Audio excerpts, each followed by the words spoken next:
A trilogia dos filmes de O Senhor dos Anéis, dirigida por Peter Jackson, é conhecida como uma das maiores conquistas cinematográficas de todos os tempos. E o que muita gente não sabe é que, além das versões normais que nós vemos nos filmes, existem também as versões estendidas deles. E essas versões estendidas nos oferecem pelo menos 1 hora a mais de material adicional que não existem nas versões normais dos filmes. Eu vou te mostrar as 5 melhores cenas da versão estendida da saga de O Senhor dos Anéis.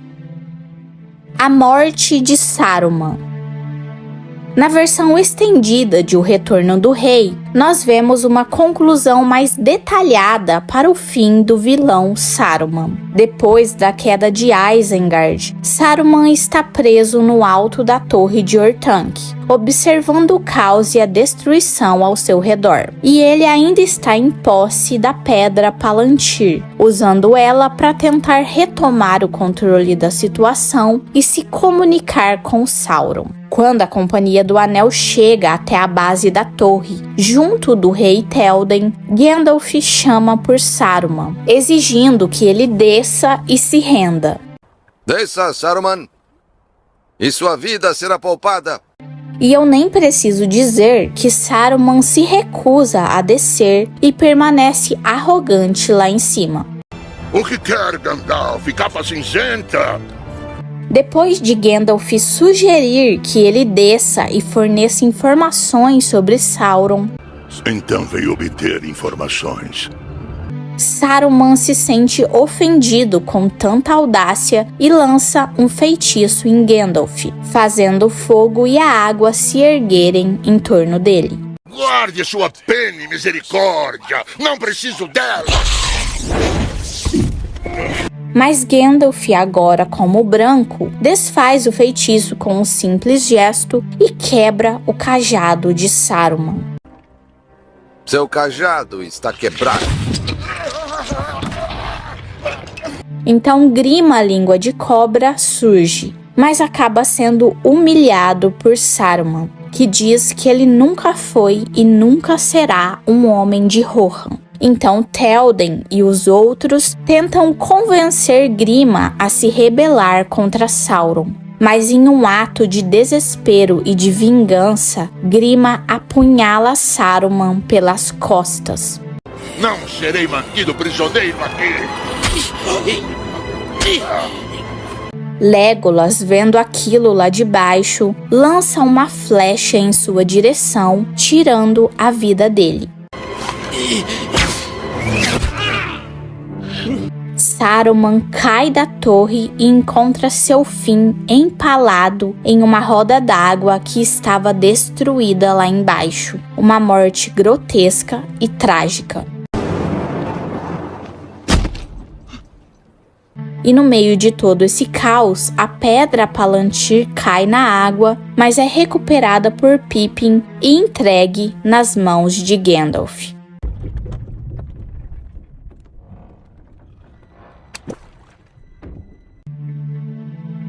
Boca de Sauron. Outra cena icônica da versão estendida de O Retorno do Rei é a cena do Boca de Sauron.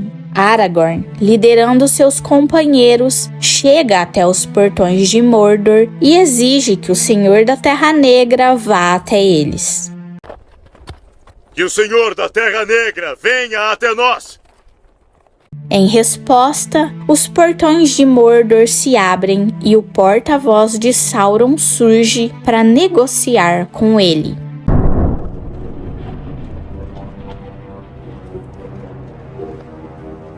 Boca de Sauron, com a sua aparência horripilante e totalmente desfigurada, pergunta se existe alguém ali com autoridade para tratar com ele. Há alguém nesse grupo com autoridade para tratar comigo? Mas antes que qualquer um pudesse responder, Gandalf interrompe, dizendo que eles não vieram ali para tratar com o inimigo. Ele ordena que Boca de Sauron mande seu mestre fazer com que os exércitos de Mordor recuem antes do seu fim. Os exércitos de Mordor devem recuar. Ele deve abandonar estas terras para nunca retornar. Então, com desdém, Boca de Sauron ergue uma malha de Mithril, e todos na hora reconhecem de quem era essa vestimenta.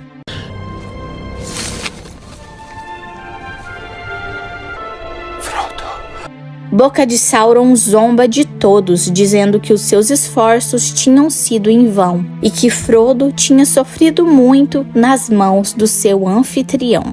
Sabiam que ele sofreu muito nas mãos de seu anfitrião?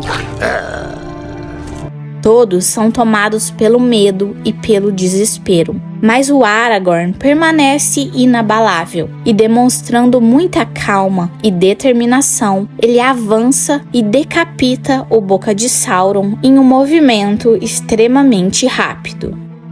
É preciso mais de uma lâmina élfica quebrada para fazer um rei. Frodo e Sam disfarçados de orcs.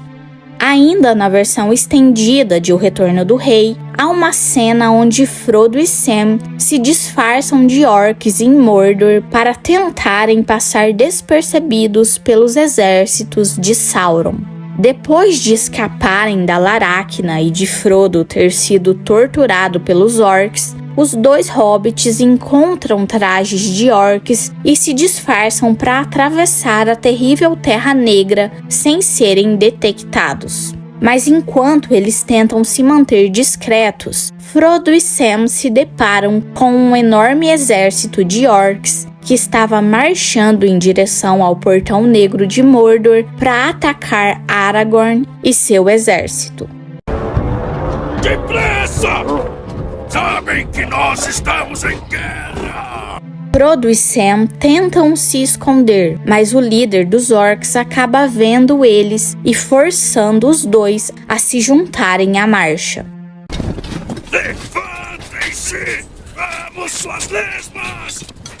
No meio da marcha, Frodo começa a passar mal por causa do peso do anel e da exaustão. Isso faz um dos orcs notar o comportamento estranho de Frodo e suspeitar de que ele é um intruso. Oh, não.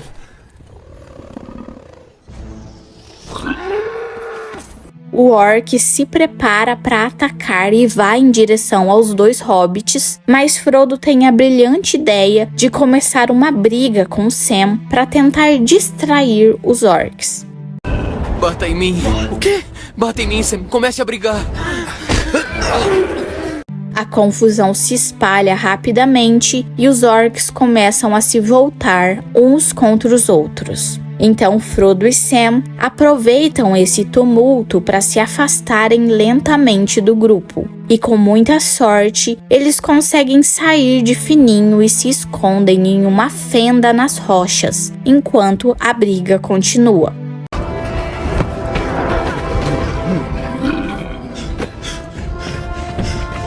Os orcs distraídos não percebem a fuga dos hobbits e continuam marchando em direção ao Portão Negro. E Frodo e Sam, fora de perigo, recuperam o fôlego e prosseguem em sua missão.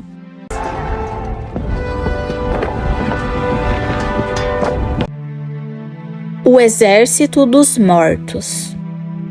Mais uma cena interessante da versão estendida de O Retorno do Rei é a chegada do Exército dos Mortos para a batalha nos campos de Pelennor. Aragorn, Gimli e Legolas estão na costa, esperando os corsários que estavam vindo de barco para se juntarem aos orcs na guerra. Quando os barcos se aproximam, Aragorn diz que os corsários não entrarão em Gondor. Os corsários começaram a rir da confiança de Aragorn e zombaram da cara dele. Vocês não entrarão em Gondor! Quem são vocês para nos impedir?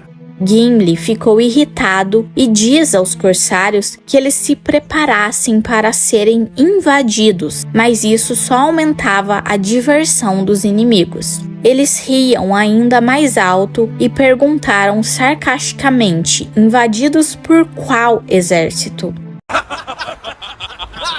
Invadido? Por vocês e qual exército? E nesse momento, Aragorn se aproxima e responde: "Este exército." Então, atrás dele, o exército dos mortos surge, uma legião espectral gigantesca de guerreiros cumprindo o juramento de Isildur. Este exército.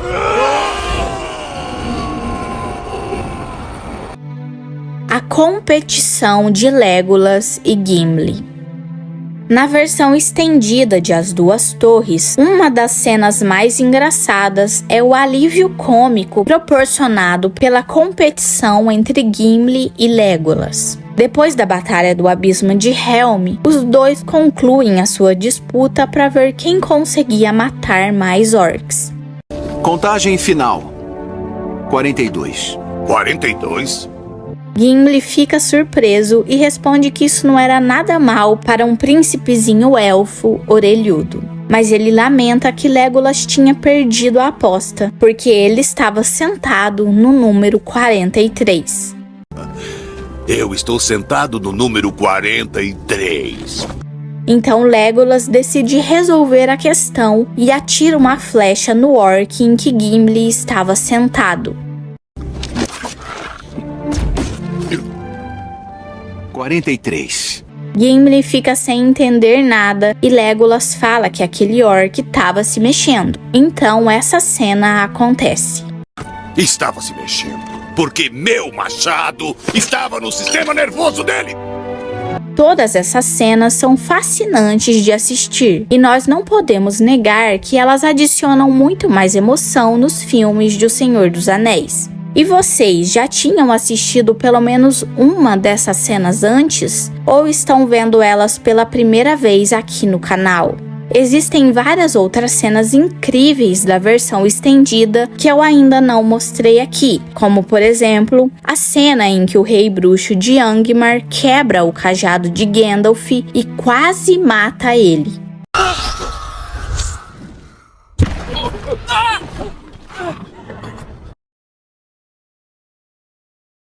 Se você curte a trilogia de O Senhor dos Anéis, provavelmente já viu ou ouviu falar de uma cena deletada de O Retorno do Rei, onde o Aragorn enfrenta o Sauron cara a cara lá no Portão Negro de Mordor.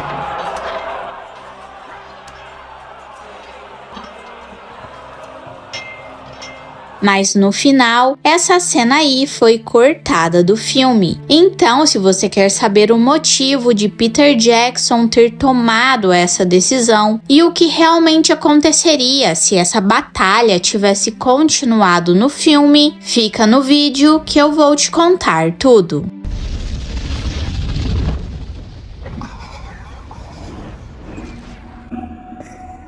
O Aragorn e o resto da galera vão até o Portão Negro para tentar chamar a atenção de Sauron e dar uma chance para o Frodo e o Sam seguirem com a missão. Aragorn grita, chamando Sauron para aparecer e enfrentar a justiça. Que o Senhor da Terra Negra venha até nós, que a justiça caia sobre ele. Aí o portão se abre, uma luz forte aparece em cima do exército e de repente surge o Sauron, mas não do jeito que a gente está acostumado.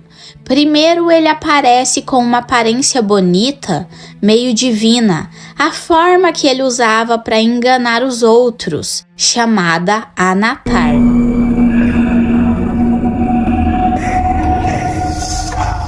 Só que Aragorn não cai nessa. Ele percebe que é uma armadilha e logo depois o Sauron mostra sua aparência real, igualzinha a que aparece no comecinho do primeiro filme. Aí os dois começam a brigar. Sim, os dois se enfrentam frente a frente. Mas essa cena não entrou no corte final do filme. No lugar disso, o foco foi totalmente na jornada do Frodo e do Sam tentando destruir o Anel na Montanha da Perdição. O Aragorn até aparece no momento enfrentando Boca de Sauron, que é tipo um porta-voz nojento do Sauron. Só que essa cena só tá na versão estendida do filme, então muita gente também não viu essa parte. É preciso mais de uma lâmina élfica quebrada para fazer um... No livro, o Boca de Sauron é descrito como um humano que virou um dos servos do mal, não um espectro do Anel. A verdade é que essa cena do confronto entre Aragorn e Sauron nem foi exatamente deletada, ela foi mudada depois que já estava gravada. O Peter Jackson já explicou em entrevistas que tomou essa decisão porque queria ser mais fiel à história original escrita por Tolkien. Ele disse que, mesmo achando a cena visualmente incrível, sentiu que ela tirava a atenção da parte mais importante do final. O Frodo e o Sam enfrentando os últimos desafios para destruir o Anel e, claro, com aquela ajudinha do Gollum. Peter Jackson contou que a cena acabava desviando o foco do verdadeiro sacrifício, que era o de Frodo e Sam, e também deixou claro que essa luta entre Aragorn e Sauron não existia no livro. Foi criado algo novo só para o filme. Depois de pensar bem, ele percebeu que não fazia sentido Sauron aparecer fisicamente. Isso poderia até estragar o impacto da cena final. A ideia era mostrar que o Aragorn estava se arriscando para dar tempo do Frodo cumprir a missão e não virar o herói que derrota o vilão com a espada. Mesmo assim, o pessoal da produção queria muito que Aragorn tivesse uma cena de luta, afinal ele era o herói, né? A solução foi trocar o Sauron por um troll digital de CGI que acabou sendo um inimigo mais de boa pro filme e não tirava o brilho da história do Frodo e do Sam.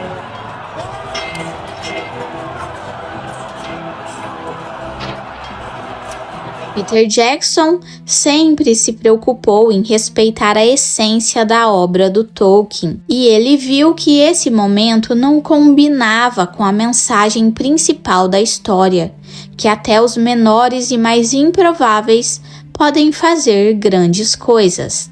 No final das contas, o Aragorn já era um personagem super importante, mas a luta contra o Sauron não era o ponto principal. O filme funcionou super bem sem essa cena, e mesmo sem mostrar o Sauron de corpo presente, a gente ainda sentiu o peso da ameaça dele o tempo todo. Sem saber como era a ideia original, é fácil a gente assistir essa cena hoje em dia e achar que ela sempre foi assim desde o começo, porque ela se encaixa direitinho na batalha. A mesma cena com aquela luz forte iluminando o Aragorn e o exército ainda tá na parte final de O Retorno do Rei. A diferença é que agora, logo em seguida, aparece o olho de Sauron focando no Aragorn e sussurrando o nome dele. E de novo, tudo parece fazer sentido ali.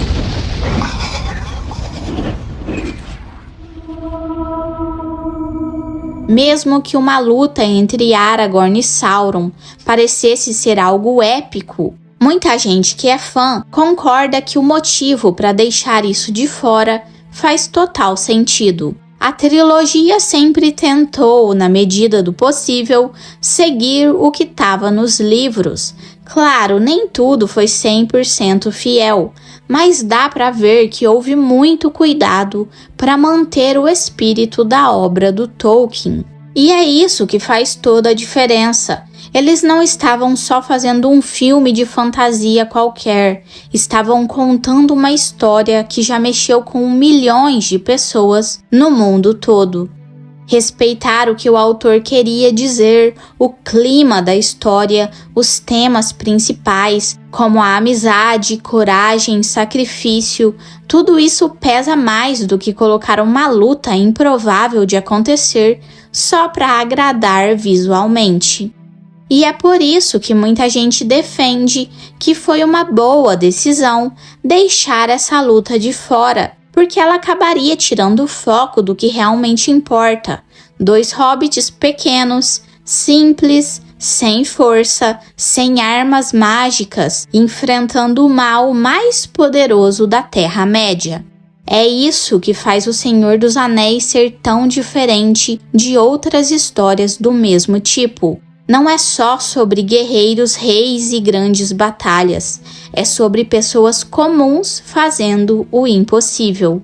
Além disso, essa escolha do Peter Jackson mostra o quanto ele entendeu o coração da história. Ele poderia ter colocado uma batalha impressionante, cheia de efeitos, e muita gente ia achar legal, mas ele preferiu manter o foco nos momentos que realmente tocam a gente, que emocionam.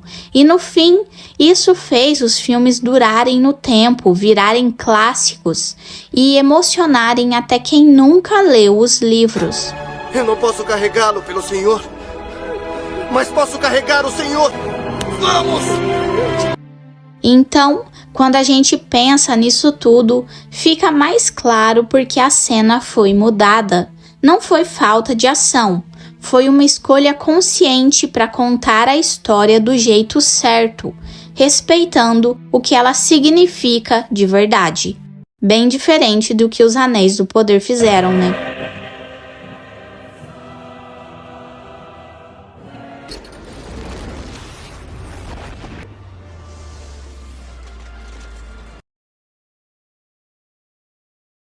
A trilogia de O Hobbit, dirigida por Peter Jackson, trouxe de volta a Terra-média para os cinemas, mas vamos falar a real, ele mudou muita coisa do que Tolkien escreveu. Transformar um livrinho só em 3 filmes gigantescos acabou forçando várias invenções. Criaram personagens que nem existem nos livros, bagunçaram a ordem dos acontecimentos e até foram contra algumas regras já estabelecidas em O Senhor dos Anéis.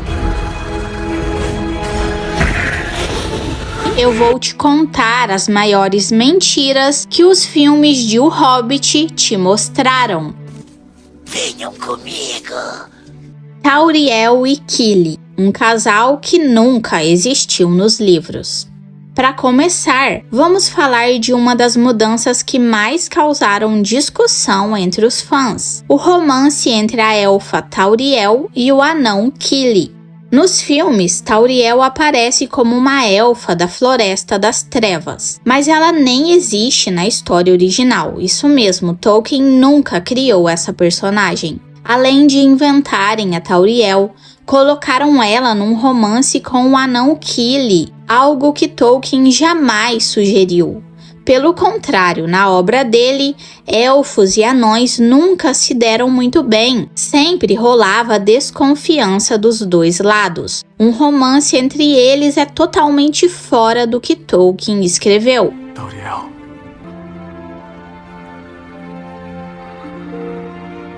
Esse envolvimento entre Tauriel e Kili foi criado só para os filmes, para colocar uma mulher na história e dar aquele toque de romance que Hollywood adora.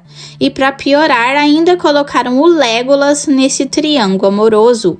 Isso também nunca existiu nos livros. Na história original, o foco é a aventura, a jornada, a missão dos anões para recuperar Erebor. Mas quando colocaram esse drama amoroso no meio, a atenção saiu do que realmente importa na trama. Virou algo mais melodramático, meio novela mesmo. E quem conhece os livros sabe que esse clima não tem nada a ver com o estilo do Tolkien. Para muita gente, essa parte do filme parece mais uma fanfic do que uma adaptação séria.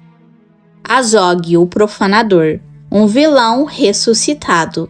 Agora, se você só viu os filmes, deve pensar que Azog, o Profano, é o grande inimigo de Thorin. Ele aparece como um orc gigante de pele clara que matou o avô do Thorin e passa os 3 filmes perseguindo ele sem parar. Nos filmes, ele é o chefão dos orcs, o maior vilão da trilogia. Mas tem um detalhe. Nos livros, Azog já estava morto fazia tempo quando a história de O Hobbit acontece. Isso está explicado nos apêndices de O Senhor dos Anéis. Azog morreu 142 anos antes na Batalha de Azanul-Bizar em 2799 da Terceira Era, e quem matou ele foi Dain Pé de Ferro durante a guerra entre os anões e os orcs. Ou seja, no livro, Azog é só citado como uma figura do passado, e quem realmente lidera os orcs na Batalha dos 5 Exércitos é o filho dele, Bolg. Mas no cinema, Peter Jackson decidiu trazer Azog de volta como se ele ainda estivesse vivo, só para criar um vilão fixo e dar uma rivalidade pessoal com o Thorin. E claro, mudaram o visual dele, colocaram um braço mecânico e fizeram ele virar tipo um monstro de videogame. Por causa disso, o Bolg, que nos livros é o verdadeiro comandante na batalha, acabou virando só um ajudante do Azog nos filmes, mais uma grande mudança. E outra, na versão original da história, Thorin nunca enfrenta Azog cara a cara, até porque ele já estava morto, né? Quem derrota Bolg na batalha é o Beorn, aquele que vira urso. Ele chega no meio da briga, dá um fim no Bolg e muda o rumo da luta. Nos filmes, esse momento heróico é tirado do Beorn e dado pro Thorin e até pro Legolas, numa cena toda cheia de ação, num rio congelado. Fica bonito na tela, mas é totalmente diferente do que Tolkien escreveu. No final das contas, criaram o vilão do zero e um arco de rivalidade que Tolkien nunca escreveu. Essa liberdade criativa pode até funcionar como entretenimento, mas passa longe de ser fiel ao material original. Cenas de ação que nunca existiram. Barris e dragão banhado em ouro. Com 3 filmes para contar uma história que era bem mais curta, os diretores acabaram colocando um monte de cenas de ação que nem aparecem no livro. É divertido? Com certeza, mas quem lê O Hobbit sabe que essas cenas foram totalmente inventadas ou então exageradas ao máximo. Um bom exemplo é a famosa fuga nos barris. No livro, Bilbo ajuda os anões a escaparem dos elfos da Floresta das Trevas, colocando todo mundo em barris que descem o rio até longe dali. É uma fuga silenciosa, sem ninguém perceber. Nada de orcs, briga ou confusão.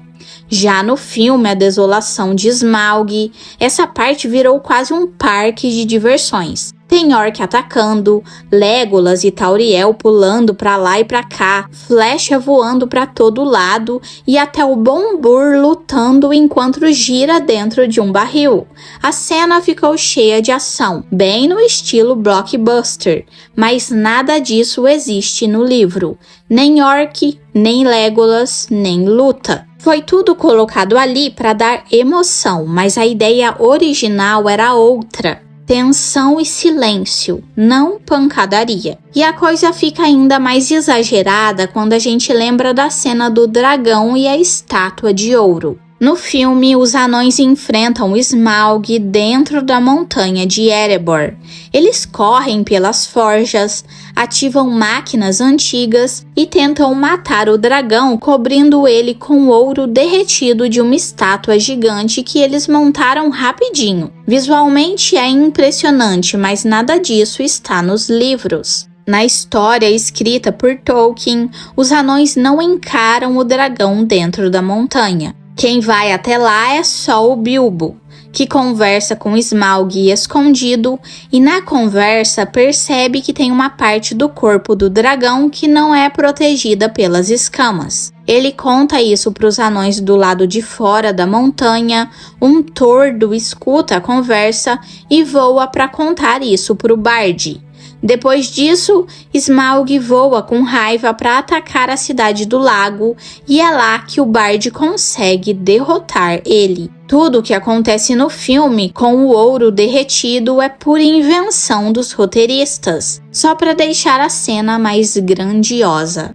Essas cenas criadas para o cinema, a fuga dos barris cheia de ação e a luta contra o dragão com a estátua de ouro mudaram bastante a história original.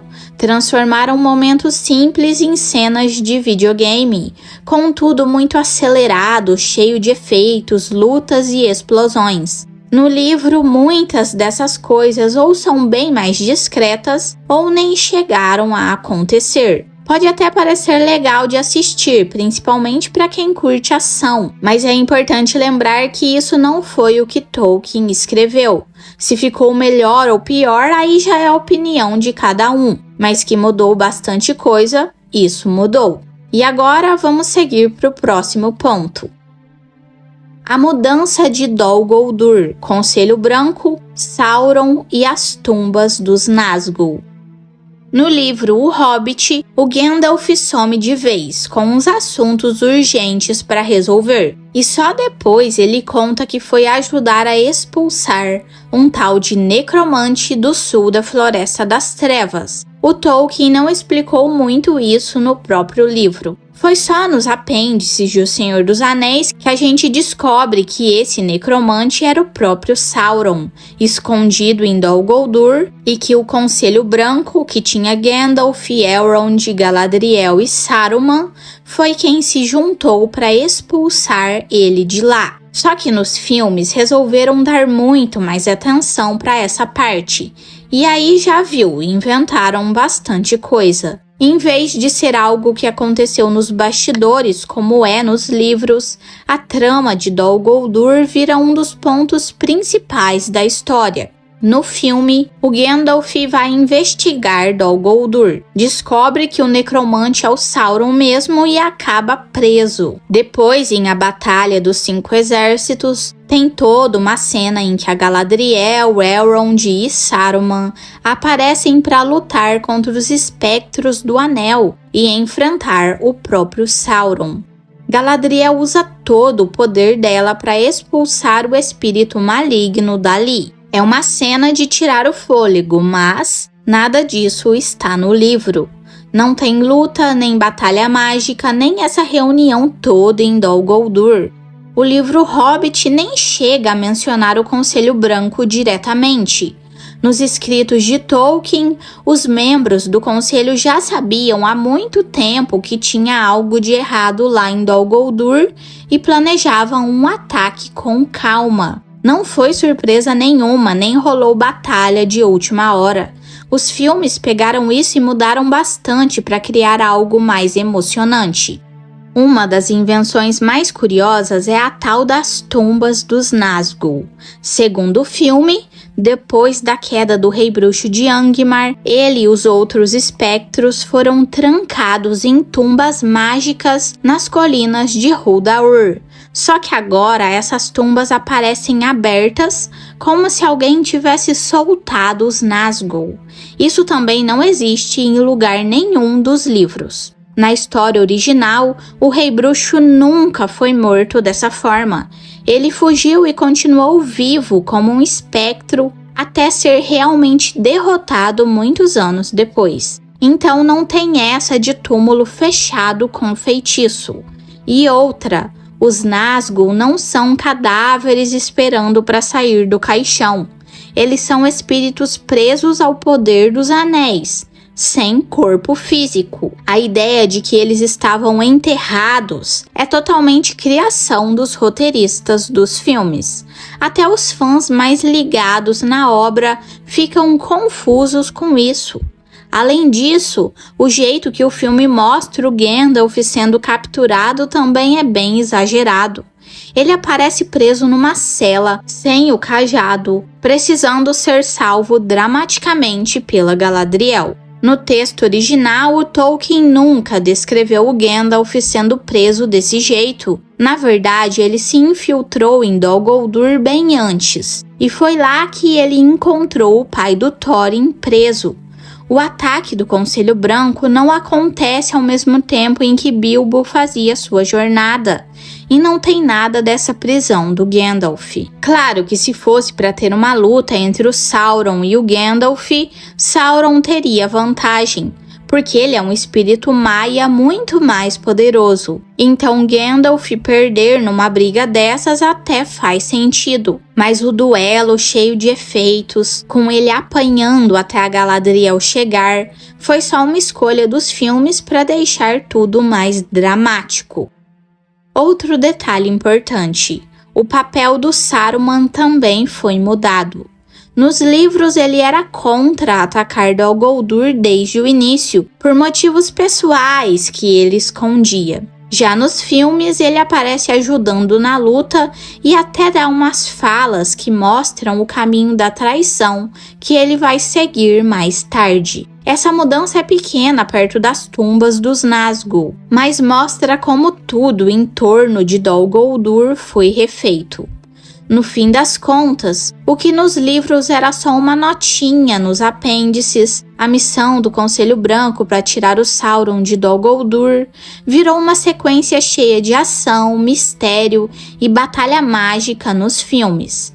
Isso ajudou a fazer uma ligação com o Senhor dos Anéis, preparando o terreno para o retorno do Sauron. Mas nesse processo, os filmes mudaram bastante coisa e contrariaram muita coisa que o Tolkien escreveu. No livro, o que o Gandalf foi fazer longe da comitiva do Bilbo fica como um detalhe misterioso, um ponto fora da vista do leitor. Já nos filmes, isso virou um verdadeiro espetáculo, cheio de efeitos e dramas que, mesmo sendo empolgante, acaba contrariando várias partes da história oficial da Terra-média.